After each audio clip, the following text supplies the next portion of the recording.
Halo teman-teman, hari ini kita akan cerita bagaimana dinasti Fatimiyah itu menduduki Yerusalem ya setelah sebelumnya dikuasai oleh Abbasiyah.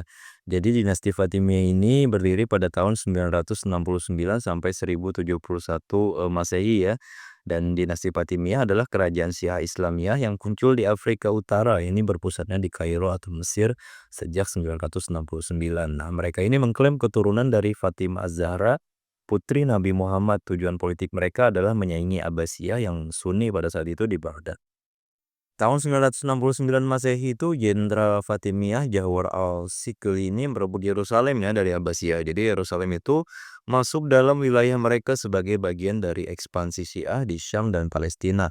Jadi Fatimiyah ini memperkuat posisi Syiah di kota suci meskipun mayoritas penduduk tetap Sunni dan Kristen, dan banyak renovasi bangunan suci ya, termasuk pemeliharaan Masjidil Al-Aqsa. Kemudian juga ada perbaikan kubah batu, dan Yerusalem tetap kota multi religius. Jadi ada Muslim, Kristen, Yahudi, meski kadang ada gesekan ya.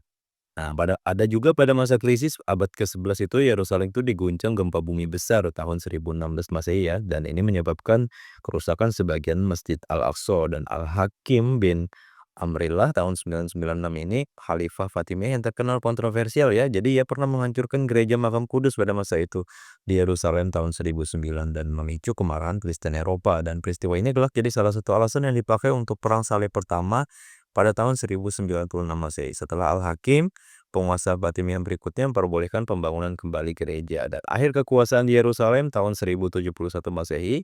Ini adalah dinasti Seljuk Turki ya, Sunni. Kalau tadi Syiah, ini Sunni merebut Yerusalem dari Fatimiyah. Namun Fatimiyah ini beberapa kali merebutnya kembali secara singkat menjelang Perang Salib, dan 1098 Masehi Yerusalem kembali direbut Fatimiyah dari Seljuk hanya untuk jatuh ke tangan tentara salib setahun kemudian ya, tahun 1099 Masehi.